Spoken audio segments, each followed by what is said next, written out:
সম্মানিত দিনী ভাই বোনেরা এবং আমার প্রিয় শিক্ষার্থীবৃন্দগণ, আসসালামু আলাইকুম আরহামতুল্লাহি আবরাকাতু। আশা করি আল্লাহর রহমতে আপনার সকলেই ভালো আছেন। তো আমরা গত পর্বে এ হরফটি পর্যন্ত শিখেছিলাম। তো যারা প্র্যাকটিস করতেছেন তারা অবশ্যই শিখতে পারতেছেন এবং শিখবেন, আর যারা প্র্যাকটিস করতেছেন না তারা শিখতে পারবেন না। তো বেশি কথা বাড়াবো না, বাকি যে কয়টি হরফ আছে সে কয়টি হরফ নিয়ে আলোচনা করব। তাহলে চলুন আজকে কায়দা পর্বের সপ্তম পর্বটি শুরু করা যাক। আউযু বিল্লাহি মিনাশ শাইতানির রাজিম। বিসমিল্লাহির রহমানির রহিম। তো যে হরফটি পড়ব এই হরফটির নাম হলো নুন। এই হরফটির নাম কি সবাই একসাথে বলুন? নুন। তো এই নুনের মাখরাজ কোথা থেকে উচ্চারণ হয় সেটি জানতে হবে এবং এইটি কত আলিফ পরিমাণ টানতে হবে সে সম্পর্কে জানতে হবে। নুনটা হলো জিহ্বার আগা তার বরাবর উপরে তালুর সঙ্গে, মানে জিহ্বার আগাটা উপরে যে তালু আছে তার সঙ্গে লাগাইয়া উচ্চারণ হবে এবং নুন বলার সময় ঠোঁটটা গোলাকৃতি থাকবে, এই অবস্থায় উচ্চারণ করতে হবে। যেমন আমি আপনাদেরকে পড়ে শোনাচ্ছি, নুন, নুন, নুন। এভাবে বারবার প্র্যাকটিস করেন, অবশ্যই আপনারা পারবেন। চেষ্টা করলে অবশ্যই আপনারা পারবেন, চেষ্টা না করলে কেউ পারবেন না। তো আশাবাদী আপনারা চেষ্টা করবেন। তো আমরা এর পরবর্তী হরফটা সম্পর্কে জানব। এই যে হরফটি দেখতেছেন এই হরফটির নাম হলো ওয়াও। এখন জানতে হবে এই হরফটি কোথা থেকে উচ্চারণ হয়।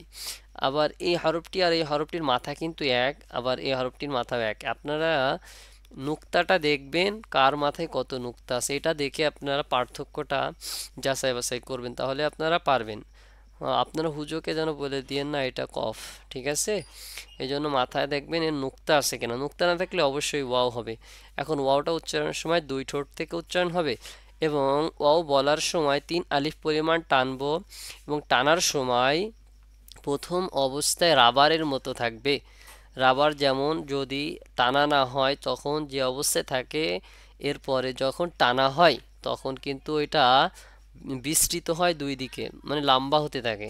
তো আমরা যখন ওয়াও বলবো সেখানে ওয়াও গোল অবস্থায় থাকবে, দুই ঠোঁট একই অবস্থা থাকবে। এবার যখন টানবো, টেনে এবার ছেড়ে দেবো, তখন আবার জায়গায় জায়গায় চলে আসবে। এক কথায় রাবারটাকে টেনে আবার ছেড়ে দিলে যেরকম জায়গায় আসে, ঠিক ওয়াওটা বলার সময়ও ঠিক সেম হবে। যেমন ওয়াও, ওয়াও বলবো না, কি বলবো?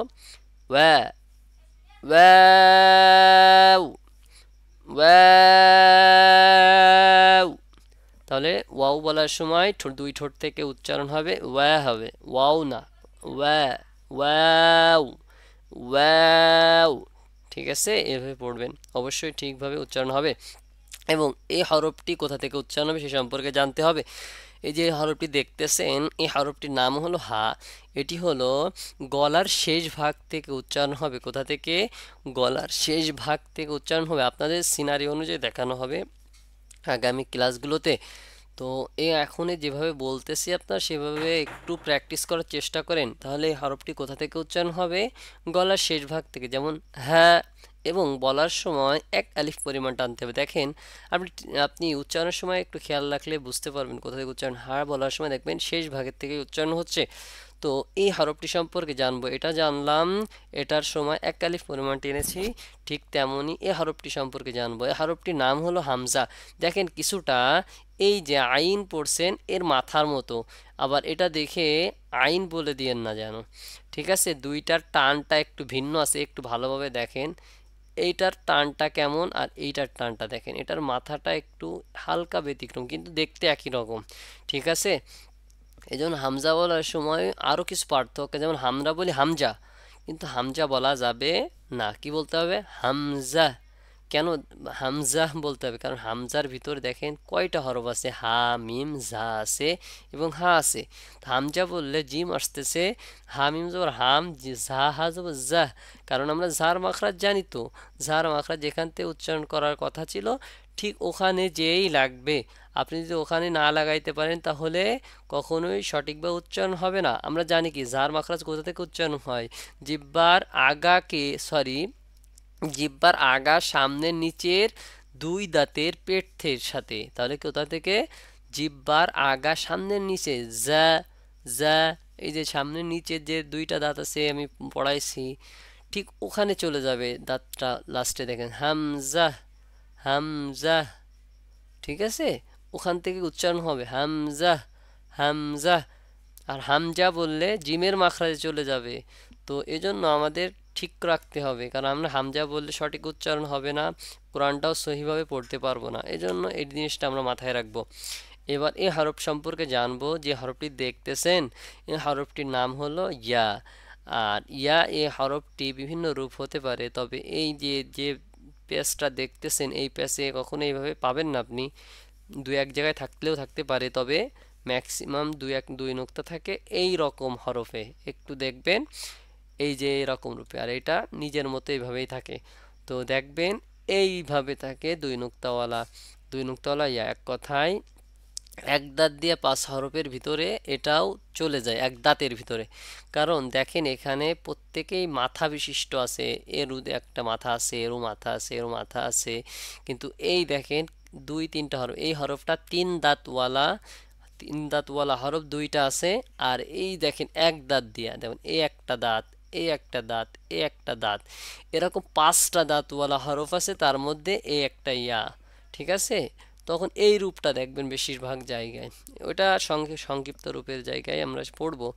তো এখন আমি জাস্ট বললাম এর রূপের বিষয়টা, কখন কোথায় কোন রূপ হতে পারে। তো এখন আমি এই হরফের সম্পর্কে কিছু বলবো। এই হরফটির নাম হলো ইয়া, এবং এই হরফটি এক আলিফ পরিমাণ টানতে হবে। কয় আলিফ? এবং এখন জানবো এই হরফটি কোথা থেকে উচ্চারণ হয়। এই হরফটি জিহ্বার মধ্যখান উপরে তালুর সাথে লাগায় আছে। কোথায়? আমরা পড়েছি না জিম আর শিন, জিম শিন পড়ে এসেছি না, এই যে শিন যেখান থেকে উচ্চারণ করেছিলাম ঠিক ওখান থেকে ইয়াটা উচ্চারণ হবে। তাহলে ইয়াটা কোথা থেকে উচ্চারণ হচ্ছে? জিহ্বার মধ্যখান উপরের তালুর সাথে লাগাইয়া। তাহলে জিহ্বার মধ্যখান লাগে যাবে এবং উপরে যে তালু আছে তালুর সাথে লাগাইয়া একসাথে বলবে ইয়া, ইয়া, এবং এক আলিফ পরিমাণ টানবো। তো সবাই এভাবে প্র্যাকটিস করতে থাকেন, এবং আগামীতে মস্কের ক্লাস আছে, মস্ক হবে, মস্কের মাধ্যমে আপনাদের পড়াটা আরও সুন্দর হবে। মস্ক করতে হবে, বারবার প্র্যাকটিস। মস্ক বলতেছে মানে রিহার্সেল করা। এই ক্লাসটাও হবে, কারণ রিহার্সেল না করলে আপনারা শিখতে পারবেন না। এটা হলো আমাদের, আর এই পড়ানোর ভাষায় মাস্ক বলা হয়, আর ইংলিশে তো এটা রিহার্সেল করে। এক এক জায়গায় এক রকম প্র্যাকটিস অনুশীলন করা। এক কথায় বারবারই পড়ায়, কিভাবে কিভাবে উচ্চারণ হচ্ছে সেভাবে আমরা পড়বো ইনশাআল্লাহ। তো আমার তৌফিক ইল্লা বিল্লাহ, যে এইটুকু পর্যন্ত ছিল। তো সবাই প্র্যাকটিস করেন, যারা প্র্যাকটিস করবেন তারা শিখতে পারবেন।